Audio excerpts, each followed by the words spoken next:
Sabes, cuando pensamos en la medicina tradicional, casi siempre solemos asumir que funciona como, no sé, como la ingeniería pura. Claro, con una expectativa de precisión absoluta, ¿no?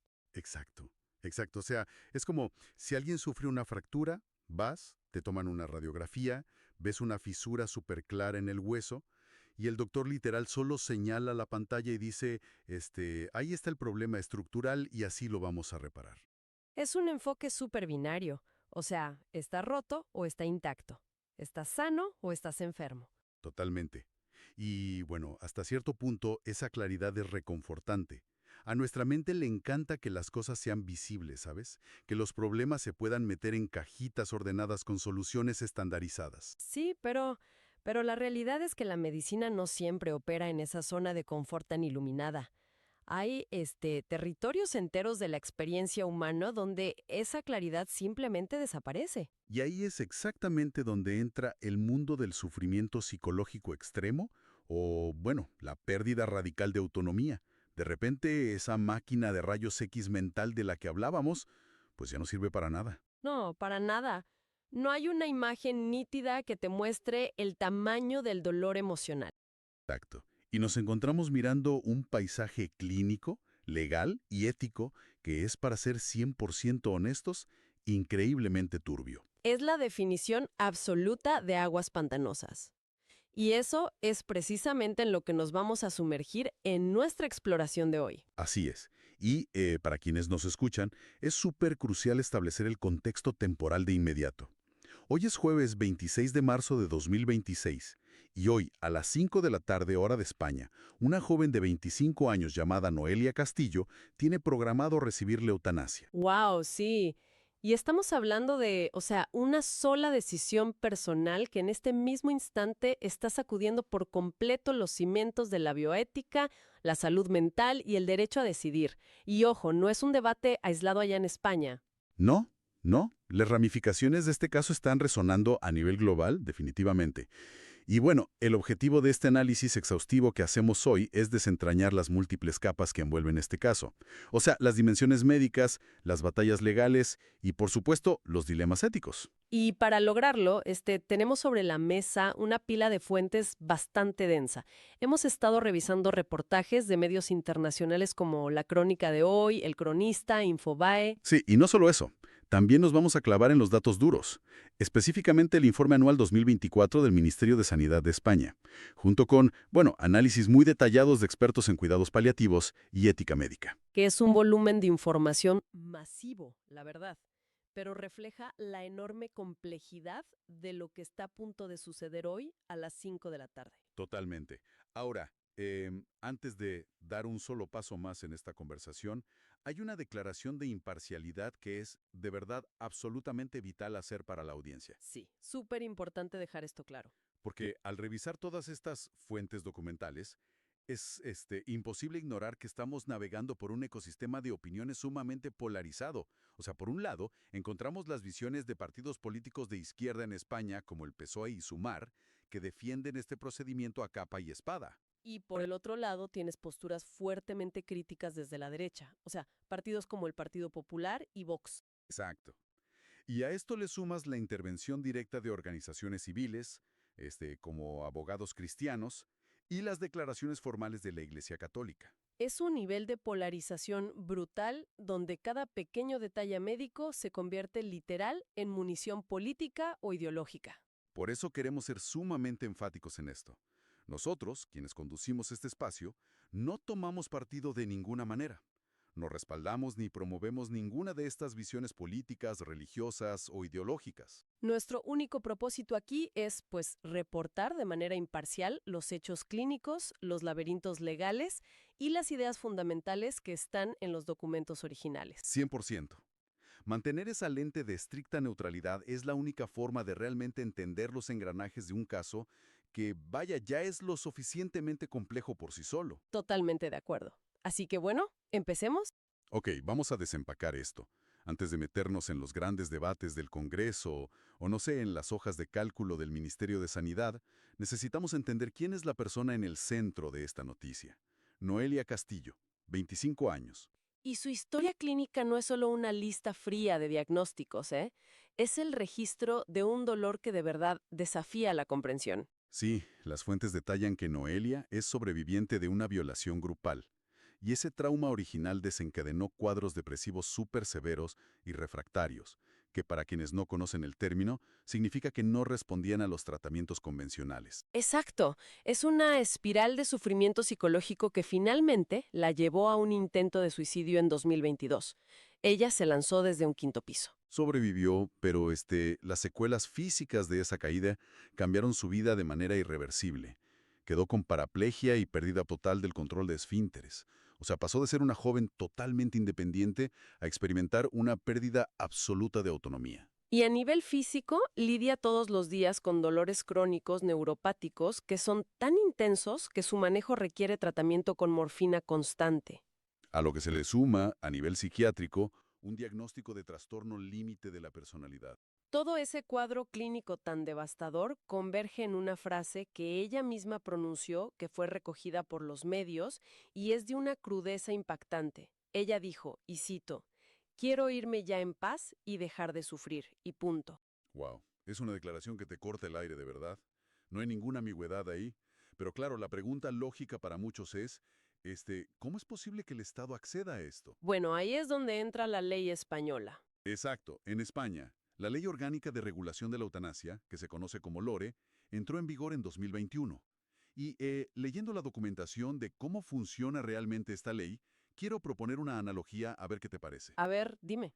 A veces, en el debate público, se pinta la eutanasia como una especie de, no sé, menú a la carta. Como que alguien simplemente entra a un hospital, pide el procedimiento y se lo programan para el martes. Pero la estructura de la LORE se parece mucho más a un, digamos, filtro de seguridad de múltiples bóvedas. Ah, me parece una analogía muy precisa para entender la arquitectura de la ley. Porque, o sea, no es un pasillo directo.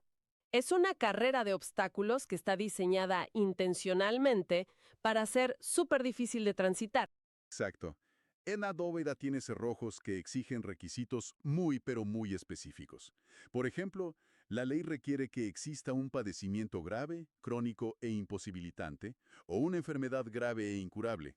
Pero el factor clave, el que abre la puerta, es que debe generar un sufrimiento físico o psíquico constante e intolerable, y que no pueda ser aliviado en condiciones que la persona considere aceptables. Y además, no es que un médico diga, ok, va.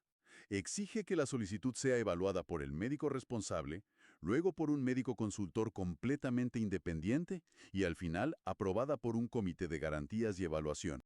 Y retomando tu idea de las múltiples bóvedas, hay algo que señala la psicóloga Daniela Gasparini en su análisis del caso que es fundamental para entender por qué hay tanto ruido mediático con Noelia. ¿Qué dice ella? Gasparini explica que estos cerrojos legales se diseñaron con un perfil de paciente muy específico en mente. Y el problema es que Noelia simplemente no encaja en él. O sea, no estamos hablando de alguien en la fase terminal de un cáncer donde el horizonte de vida son un par de semanas. Claro, entiendo. El sufrimiento que logró destrabar todas estas bóvedas legales para ella proviene de una intersección súper compleja entre un dolor físico crónico y un colapso total de la salud mental y la autonomía, pero a una edad jovencísima. Sí, pero, a ver, aquí necesito hacer una pausa y cuestionar algo del proceso médico, porque me llama mucho la atención. Entiendo perfectamente la gravedad del dolor físico y la paraplegia, pero las fuentes subrayan su diagnóstico de trastorno límite de la personalidad, el TLP. Ajá. Y mi duda es, ¿no es uno de los síntomas clínicos de ese trastorno psiquiátrico precisamente la impulsividad y la ideación suicida constante? O sea, ¿cómo logran los peritos médicos, dentro de esa bóveda de seguridad, separar lo que podría ser un síntoma activo de su enfermedad mental de lo que es una decisión racional, meditada y legalmente válida para pedirle eutanasia? Mira, esa es, sin lugar a dudas, la pregunta más difícil de toda la bioética moderna en este momento. Y los documentos nos muestran cómo los psiquiatras abordan esta frontera que es casi invisible. ¿Y cómo lo hacen? Porque suena imposible. Bueno, la evaluación bajo la LORE no busca evaluar si la persona está libre de enfermedades mentales, porque como dices, eso sería imposible en su caso. Lo que el comité médico debe determinar de manera exhaustiva es la capacidad cognitiva del paciente en el momento exacto de tomar la decisión. Es decir, asegurarse de que si entiende las consecuencias reales de lo que está pidiendo. Exactamente. Deben certificar con peritajes que la solicitud no es el resultado de un episodio impulsivo, agudo o transitorio dictado por el TLP. Tienen que documentar que el deseo de morir es sostenido en el tiempo, que es coherente con su historia vital reciente y que la persona comprende perfectamente la irreversibilidad del acto. ¡Wow! O sea, es un peritaje milimétrico para confirmar que la voluntad de la paciente está intacta, incluso si su mente está sufriendo. Así es, 100%. Y bueno, el hecho de que su caso haya superado todas esas evaluaciones psiquiátricas y médicas nos lleva a hacernos una pregunta macro. Si este filtro de múltiples bóvedas requiere un nivel de justificación tan extremo, ¿quiénes son las personas que normalmente logran cruzarlo? Porque al mirar los datos duros, se revela un contraste brutal. Fíjate en esto porque los números cuentan una historia fascinante sobre cómo funciona realmente el sistema en España. Si analizamos el informe anual 2024 del Ministerio de Sanidad, vemos que en ese año se presentaron 929 solicitudes en todo el país. 929. ¿Ok? Pero de esas, solo 426 terminaron en la realización del procedimiento. ¡Wow! Eso significa que más de la mitad de las solicitudes no llegan al final del proceso, ya sea, no sé, por fallecimiento previo, porque se las deniegan o por otras causas. Definitivamente no es un sello de goma automático. Para nada. Pero lo más revelador de estos datos es el perfil demográfico de esas 426 personas que sí recibieron la prestación. 3 de cada 4 procesos corresponden a personas mayores de 60 años. ¿Ok? De hecho, el grupo poblacional más grande es el de los mayores de 80 años, que representan casi el 28% del total. Ok. O sea, personas de la tercera edad en su mayoría. Y a nivel de diagnósticos médicos, ¿qué dice el reporte? Las enfermedades subyacentes son abrumadoramente neurológicas, como la esclerosis lateral amiotrófica, con más del 32%, y en segundo lugar tienes a las enfermedades oncológicas, los distintos tipos de cáncer, rozando el 30%. A ver, detengámonos ahí un segundo. Porque esta estadística cambia por completo la perspectiva del caso de hoy. Si el paciente que típicamente solicita y recibe la eutanasia en España es un adulto mayor de 80 años, con ELA o con un cáncer terminal, pues el caso de Noelia es una anomalía absoluta. Totalmente. Tiene 25 años, con un cuadro clínico fuertemente anclado en la salud mental y secuelas de trauma.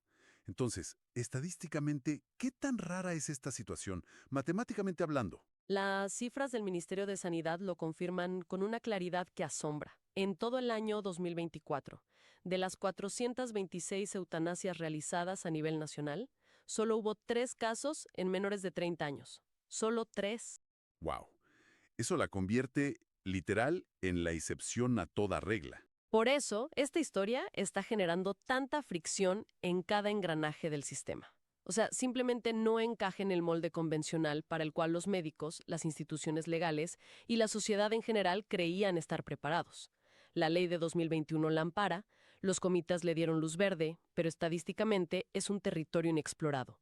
Y claro, precisamente porque representa esta rareza estadística y médica, pues el caso no se limitó a las paredes de un hospital. Se transformó rápidamente en la tormenta perfecta y desencadenó una batalla campal a nivel institucional enorme. Y según los reportes, esa batalla ni siquiera empezó en la política, empezó en la sala de su propia casa. Eso es desgarrador, la verdad. Sí, el padre de Noelia intentó frenar el proceso judicialmente por todos los medios posibles. Contó con la asesoría y el apoyo de la organización Abogados Cristianos, y bueno, lo que intentaron hacer fue utilizar el sistema de justicia para bloquear la decisión de los médicos. Y llevaron el caso a través de una escalada judicial sin precedentes. O sea, pasaron por el Tribunal Superior de Justicia de Cataluña, luego al Tribunal Supremo Español, después al Tribunal Constitucional. Sí, y leí que incluso buscaron una medida cautelar desesperada ante el Tribunal Europeo de Derechos Humanos en Estrasburgo. O sea, una movilización legal colosal para intentar detener el reloj. Sí, pero todas estas instancias, literal, desde los jueces locales hasta el Tribunal Europeo, se negaron a suspender el procedimiento. Y aquí me surge una duda fuerte. O sea, ¿cuál es la lógica legal detrás de esa negativa unánime? Si un padre argumenta que su hija, que es psiquiátricamente vulnerable, está a punto de tomar una decisión que es irreversible, ¿por qué los tribunales le cierran la puerta en la cara a la familia? Es una excelente pregunta. Y la respuesta es que, en el marco jurídico europeo contemporáneo, el derecho a la autonomía corporal de un adulto cognitivamente capaz tiene una primacía casi absoluta. Ok, la autonomía manda. Exacto. Los tribunales basaron todos sus fallos en que los comités médicos ya habían certificado, bajo la ley Lore, que la paciente tenía plena capacidad de obrar y de decidir libremente. Legalmente hablando, el sufrimiento emocional de los familiares, por inmenso y supercomprensible que sea, no puede anular el derecho fundamental de un individuo adulto a ejercer su autonomía bajo una ley vigente. Claro, dictaminaron que frenar el proceso basándose en los deseos de terceros sería, pues, vulnerar los derechos de la paciente. Exactamente. Y, vaya, esa priorización de la autonomía individual es exactamente la falla geológica que ha fracturado al ámbito político, ¿no? Porque este caso individual expone cómo la sociedad procesa, o bueno, cómo fracasa en procesar el sufrimiento. En el Congreso de los Diputados, los reportes muestran líneas de batalla muy claras. Sí, supermarcadas. Por un lado, las formaciones políticas de izquierda argumentan que se cumplieron escrupulosamente los requisitos de una ley democrática y que el Estado no puede obligar a un ciudadano a soportar una tortura diaria en contra de su voluntad. Mientras que por el otro lado, las formaciones de derecha ven en este caso lo que ellos catalogan como un fracaso del Estado. Argumentan que facilitarle la muerte a una joven de 25 años con un historial de trauma psiquiátrico masivo no es compasión, sino una rendición institucional. Y ojo, este choque ideológico no se queda solo en los pasillos del Parlamento, se filtra directamente a los hospitales y a los consultorios. Hay una resistencia profesional profunda. Si las fuentes recogen, por ejemplo, los argumentos de la doctora Luisa González, que es anestesista y vicepresidenta del Colegio de Médicos de Madrid.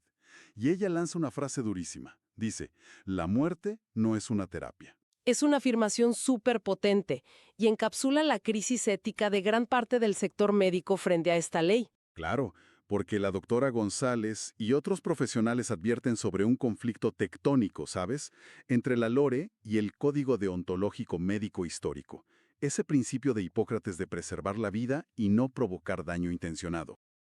Este sector exige que, antes de validar la eutanasia como una salida, el Estado tiene la obligación moral de agotar absolutamente todos los recursos. O sea, garantizar cuidados paliativos universales y redes de contención psicológica de primer nivel, algo que, según afirman, actualmente es muy deficiente. Y esto nos lleva al famoso fenómeno de la objeción de conciencia. La ley permite que los médicos se nieguen a participar en el procedimiento por sus propias convicciones personales o éticas. Así es. Pero a ver, espera, tengo que cuestionar esa postura médica un poco.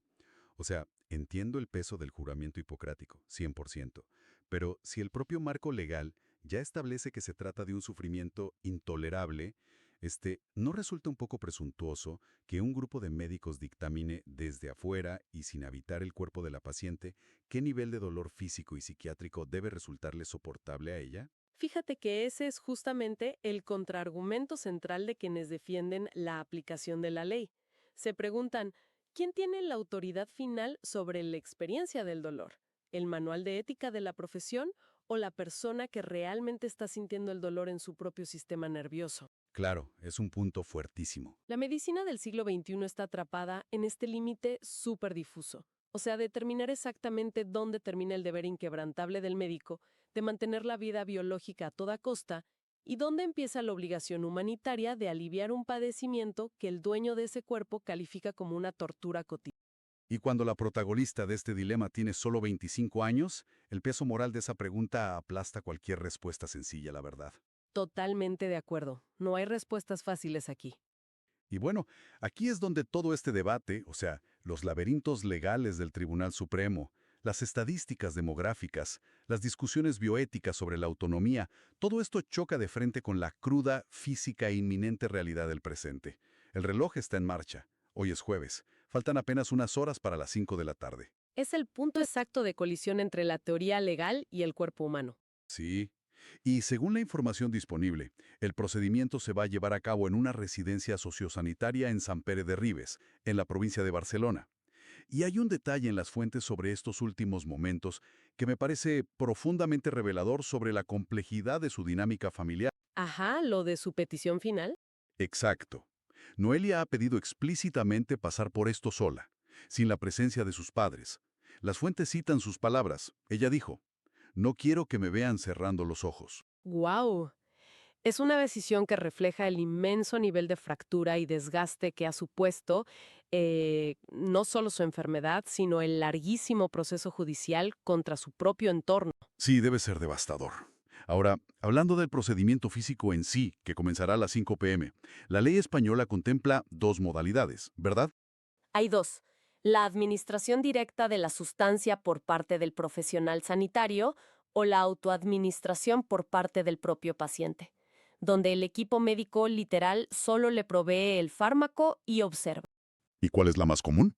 Los datos del ministerio muestran que la administración directa intravenosa es la vía más utilizada por un margen súper abrumador, y es el protocolo clínico que corresponde aplicar en la situación de Noelia. Y es crucial entender cómo funciona ese protocolo, la verdad, porque no es simplemente una inyección como a veces se ve en las películas, es un proceso farmacológico rigurosamente secuenciado. Primero, el equipo médico administra un fármaco inductor del sueño, típicamente propofol en altas dosis. Sí, pero hay que aclarar que el objetivo de este primer paso no es causar la muerte. Exacto. Es inducir rápidamente un coma profundo.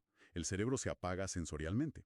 Y el equipo médico tiene que verificar de manera súper meticulosa que el paciente ya no tiene ninguna respuesta a estímulos, asegurando que no haya absolutamente ninguna percepción de dolor o angustia. Ese es el paso clave para garantizar el confort absoluto de la persona. Una vez que confirman ese estado de coma profundo, y solo en ese momento, se procede a inyectar la segunda línea de fármacos, que habitualmente son bloqueadores neuromusculares como el atracurio o el rocuronio. Que lo que hacen estas sustancias es paralizar la musculatura estriada, incluyendo el diafragma. Exactamente. Esto detiene la respiración, lo que unos minutos después conduce, de forma muy serena, a la parada cardiorrespiratoria final. Y pensar que todo este complejo ensamblaje farmacológico ocurre al final de un larguísimo camino burocrático. Según las cifras oficiales, el tiempo medio desde que un paciente firma su primera solicitud formal hasta el momento en que se le administra el propofol es de aproximadamente 82 días. 82 días de entrevistas, comités médicos, firmas, evaluaciones y muchísima espera. Pero, imaginemos por un momento el peso psicológico de ese momento exacto en la habitación. Han pasado los 82 días. El equipo médico está ahí de pie junto a la cama preparando las vías intravenosas. Es un momento inimaginable. Y mi duda es, si en ese microsegundo final, no sé, al ver las jeringas, el instinto biológico de supervivencia se dispara y el paciente entra en pánico o cambia repentinamente de opinión, eh, ¿la maquinaria legal y médica ya es imparable a esas alturas o de verdad existe un botón de pánico real? Mira, esa es una inquietud sumamente común entre la gente. Y la respuesta es contundente. La revocabilidad es un derecho que está 100% blindado. La ley garantiza que el arrepentimiento sea respetado hasta el último suspiro consciente. Hasta el último segundo. Literal, cualquier indicación, ya sea verbal o incluso un simple gesto de duda, detiene el protocolo inmediatamente. Y sabemos empíricamente que esto no es solo una formalidad vacía en un papel. De nuevo, si vamos al informe del Ministerio de Sanidad de 2024, se registraron 54 revocaciones. A ver, 54 personas iniciaron todo el proceso formal y luego dijeron, mejor no. Así es, y eso representa cerca del 6% del total de los expedientes que se iniciaron en ese año. O sea, la mayoría desistió durante la fase de evaluaciones, ¿verdad? Pero hubo casos documentados que decidieron dar marcha atrás con la prestación ya aprobada y con la fecha fijada en el calendario. Wow. O sea que las bóvedas de seguridad funcionan en ambas direcciones. Exacto. El sistema protege la vida si hay el más mínimo atisbo de duda o cambio de voluntad por parte del paciente. Entiendo. La puerta de salida permanece sin seguro hasta el último segundo posible. Lo cual nos trae de vuelta al punto focal de nuestra exploración de hoy, a las 5 de la tarde. Analizando toda esta inmensa cantidad de documentación, los reportes médicos y las sentencias judiciales, me queda clarísimo que el caso de Noelia Castillo encapsula el choque ideológico más profundo de nuestra era moderna. ¿En qué sentido ves ese choque tan marcado? Pues en la colisión frontal entre dos fuerzas conceptuales gigantescas, ¿no? Por un lado, tienes la exigencia irrenunciable de una autonomía absoluta del individuo sobre su propio cuerpo, su propia narrativa y su propio sufrimiento. El derecho a decir, este es mi límite físico y mental y no paso de aquí. Claro. Y por el otro lado tienes los inmensos límites institucionales, morales y familiares, que bueno, nuestra civilización ha construido cuidadosamente a lo largo de siglos con un objetivo súper instintivo que es preservar la vida humana ante cualquier adversidad. La habitación de esa residencia en Barcelona será hoy el epicentro donde estas dos placas tectónicas chocan. Es una colisión que definitivamente nos obliga a mirar nuestras propias convicciones de frente, sin filtros. Entonces, para la audiencia que ha navegado por toda esta información con nosotros, eh, ¿qué significa realmente tener este marco legal y médico operando en el mundo real? Porque más allá del dolor personal de Noelia, ¿qué nos dicen los datos sobre el impacto final de estas decisiones en la sociedad como conjunto? Pues mira, si me permites, creo que la respuesta más asombrosa a esa pregunta se encuentra escondida en una pequeña nota al pie de las estadísticas del Ministerio de Sanidad. Y es una paradoja tan pero tan profunda que rara vez llega a los titulares políticos ruidosos. A ver, te escucho. Cuéntanos. De las 426 personas que vieron cumplida su voluntad de recibir la eutanasia en España en 2024, casi el 15% de ellas, y estamos hablando de 63 individuos, tomaron una decisión extraordinariamente altruista antes de entrar en ese coma inducido. Decidieron donar sus órganos. ¡Wow! Increíble. Un 15% de los solicitantes. Y el impacto logístico y humano de esa última decisión es colosal, de verdad. Gracias a esas 63 personas, la red médica logró recuperar órganos que resultaron en 459 trasplantes exitosos. 459. Así es, 459 personas que estaban en listas de espera críticas, al borde de la muerte, recibieron literalmente una segunda oportunidad de vivir gracias a ellos. ¡Qué locura! Es una estadística que paraliza por completo cualquier debate en blanco y negro. Totalmente. Y plantea un pensamiento final increíblemente poderoso, algo para que cada quien reflexione por su cuenta. Piensen en la asombrosa mecánica de esa contradicción. El momento exacto en el que una persona toma la decisión final e irreversible de poner fin a su propia existencia debido a un sufrimiento insoportable, se convierte simultáneamente, gracias a la precisión de este mismo protocolo médico, en la fuente literal de vida, respiración y esperanza para decenas de completos desconocidos. ¡Qué fuerte! Al final, la idea de la radiografía simple de la que hablábamos al principio se vuelve completamente inútil. Queremos diagnósticos impecables y leyes que nos digan claramente dónde está lo correcto y lo incorrecto. Pero, al adentrarnos en estas aguas pantanosas, descubrimos que en la medicina moderna, el final más definitivo para un cuerpo, a veces, es el comienzo absoluto para otro. Así es. Y es precisamente en esa zona turbia, compleja y tan dolorosa donde verdaderamente reside toda la condición humana. Definitivamente un caso para seguir pensando e investigando por cuenta propia. Muchísimas gracias por acompañarnos en este análisis. A quienes nos escuchan,